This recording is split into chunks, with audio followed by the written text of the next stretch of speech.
Welcome back, everybody, to Spartan Nation Radio. It's time now for the State of Michigan State Athletics. We're going to talk football tonight, and we're glad to bring in Spartan Nation senior writer Johnny Shop. John, you'll have one article left for the scope of the Spartans for this season, correct? Yes. That will be coming at some time during December. We need to see how things shake out first, see which bowls are attended, and see what changes, if any, are made, as right now the staffing season is well underway. John, I have a couple of questions for you. Now, I'm not reporting this as fact because I have not spoken to Mark Dantonio, but I am told by a senior administrator at Michigan State who absolutely in their position would have knowledge that believes Mark Dantonio is only going to get rid of 2 coaches. I'm curious, if he only gets rid of 2, what do you think of that scenario? Is that going to win back the fan base? No, I would honestly take it as an alarm that the head football coach is not really all in on the job anymore, to be honest with you. Look around college football right now. Look at what's been happening at Texas and Arizona State for 2 examples. You think Texas took 7-5 as a program win? Absolutely not. And not even before a Monday meeting, they already are making moves, establishing that 7-5 isn't good enough for the University of Texas. Texas hasn't won a championship in a while. They sure haven't been to a college football playoff. So if Michigan State moves 1 or 2 guys, I would take that as a complete punt. Let's look a little further up there in the Pacific Northwest. Pretty surprising news that Coach Pete at Washington would step down. But I think he did so because he realized he could not be all in at this time. So he goes ahead and kind of shocks everybody and steps away after a really disappointing year at Washington and a letdown about the size of Michigan State's, to be honest with you. So if Spartan football changes 1 or 2 assistants after the disastrous offenses of the last couple years, I would take that as a clear indicator that the head football coach is really not all in anymore. You don't have to look very far in college football history to see how badly that works at the top level of this sport. You cannot be part of the way in and lead a major college football program. It just doesn't work. John, I took away something from the Maryland game I've not heard really discussed. I want to ask you, these are kids who read all of the criticism of their coach. Their coach is. He made a big deal about this program win, and they barely won. They were uninspired. The team did not play well. To me, if anything, the way they played in that game was a bigger statement than anything else. Am I making too much of it? I don't think so. You know what a program win is at Michigan State in the year 2019? It's winning your 10th game. This is not 2012. This is a long, long way from 2012. And what Spartan Nation has been sold here recently is that, making a bowl is the minimum standard here, and this is a program win. That is a completely ridiculous statement from an objective standard. This is a program that has competed at the top of the sport, proven that it can play in the modern day major college football world, and is now, a couple of years later, trying to sell, here's a hat that says this is a program win. I'm sorry, I do not see it. I don't see it at all. And the people around the country, around the world of college football, they don't see it or buy it either. Imagine the folks around the Big Ten. You think they buy it? No. What is trying to be sold is that Michigan State football, it's okay if we regress as a program down to maybe the Iowa, Wisconsin level, maybe even a little bit below that. I think that's ridiculous. But, I'm 1,000 miles away. But to be honest with you, it looks ridiculous. The effort, the passion, the drive looked very stale from the football team this past weekend. It's a really bad run of 25 games now. I will never understand what happened to this football program coming off of 2017. I will never understand why they got in their own way, pointed the guns at their foot, and just shot themselves in the foot over and over again. And if these are the types of changes you're talking about being made, I don't understand where leadership from the university won't step in and change the direction before it gets worse. if this is the direction you're talking about going, if Michigan State doesn't make major staff changes pretty immediately, and don't give me this garbage about, well, there's going to be a bowl to practice for, that's not going to be a problem. You think it's going to be a problem at Texas or Arizona State? No. And it wouldn't be a problem at Michigan State if you had some people already moved on from. If that is a path they're considering to go down, and that's a path they're going to go down, I'd be looking for leadership from the university level to say, no, we're not going to go down this path this way. This is the wrong way to go. We have to look out for the best interest of Michigan State football. And that is a really bad way to make any progress. You're either getting better or you're getting worse. The program right now is getting worse. You talk about minor changes, that's not going to make it a whole lot better. This is not a team that's going to be playing to win 10 games next year if that's the path they take. Well, John, I'm going to tell you this. First of all, you said you would be looking for university leadership. There is none. Bill Beekman, and this is not a slam of Bill, Bill got his job because of Dantonio. I have said it on this show with you, and I've written it. Bill Beekman is not in any way going to impede or do anything that Mark Dantonio doesn't want. The board isn't going to, and the new president, nobody has any clue what he's going to do because he's, whatever. The wild card. Yeah. So that's not going to happen. So here's the question I have for you. Mark Dantonio last year did not make any of his staff readjustments till after signing day. Now, coaches who are recruiting against Michigan State are telling recruits, I wouldn't commit. He's going to get rid of coaches. Don't commit till you know who's going to coach you or if the person recruiting you is going to be there. Does Mark Dantonio owe it to recruits before signing day to make any staff changes public?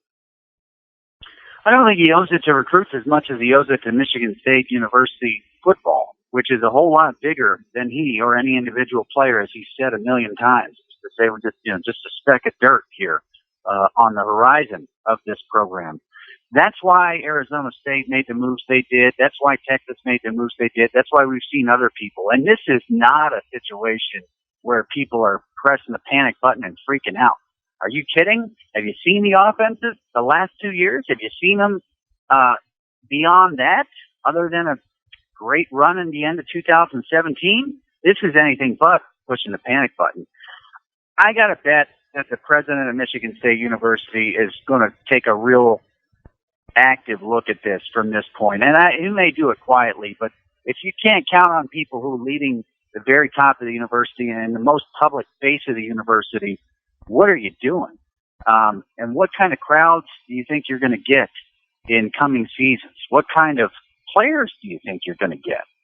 I'm worried that people up there need to get it together pretty quickly and realize what is the reality, what is the state of Michigan State football right now. There's a lot of noise come out of that building, of that program, really from one voice that doesn't really match with reality. And that is always a concern in any organization. So we're looking for some leaders to step up. We're looking for some people to assess the situation for what it is and get some changes made. Opportunities are not always there. There may be opportunities to make transitions that aren't going to be there in the future. And I hope that some folks are trying to figure those things out right now, because there is a time and a place and a great way to make a transition, and there are specific transitions.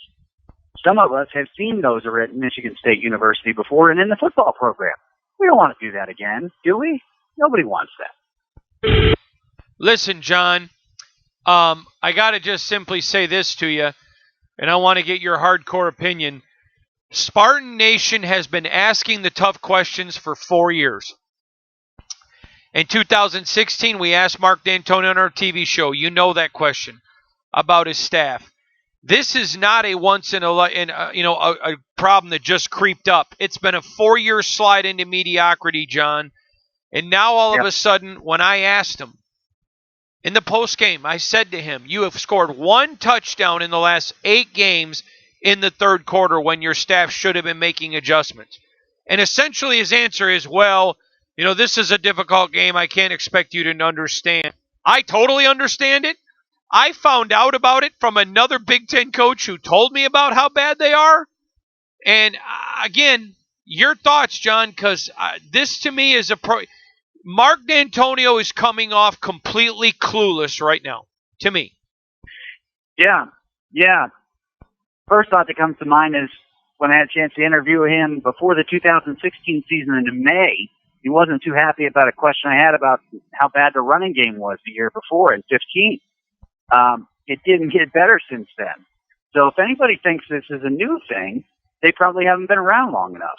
And if anybody goes back further than that, they'll see the enormous amount of credit given by Spartan Nation when it was due, and even credit at the end of 2017.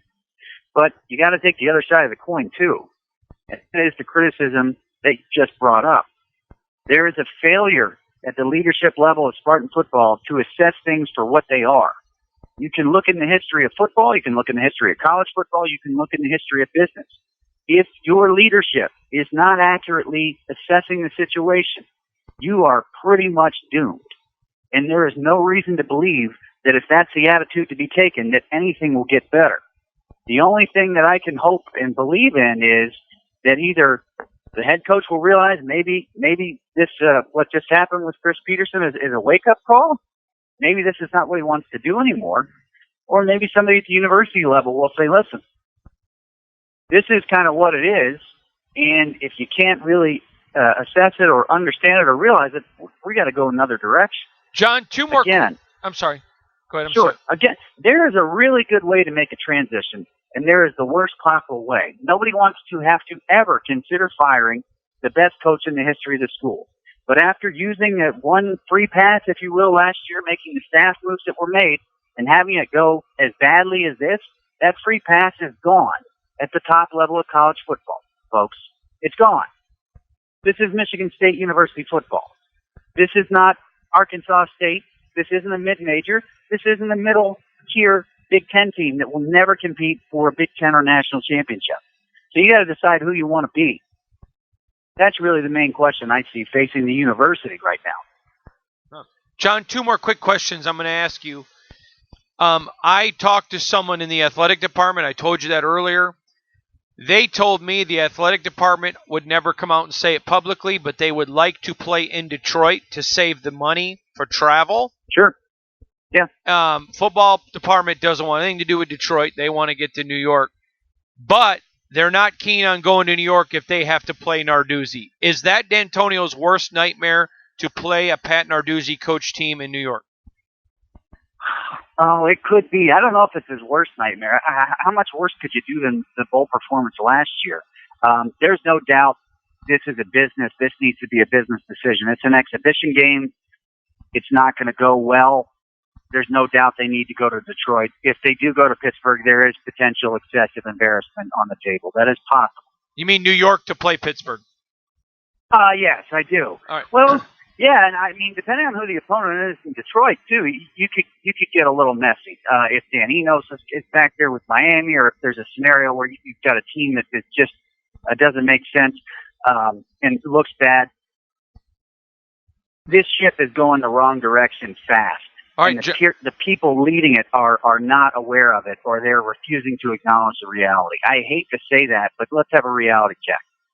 John, last question for you. Mark Dantonio said he's coming back because his circles are not finished.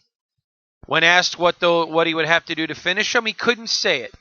Does Mark Dantonio owe it to the fans in university to come out and say, my circles aren't finished, and here's how I'll know when my circle is finished? You would think so, and to be honest with you, that circle was finished with win 100 in the blowout at the Holiday Bowl. If he would have walked away right then, nobody would have said anything but, yep, circle's complete. 16 went bad for a lot of reasons. You fixed it in 17. You're handing it off in great situation. I have no idea what the circle completion is at this point, but if it's getting back to win 10 games or more, if it's getting back to play for a Big Ten championship, as I wrote in my last article, the checks and balances aren't there in this program right now, and until they come back, there will never be balance under Mark Dantonio at Michigan State. Again, it's not going to turn around just because. Totally agree. He is Spartan Nation senior writer Johnny Shop. Stay tuned on his article because, guys, we're going to be a little bit fluid with it, hopefully, because at one point, I really don't want John to write it before the bowl, or at least until Mark Dantonio's decisions on staffs are made, because then I think it's a more clearer look at the team. We'll keep you up to date on it. More with John next week.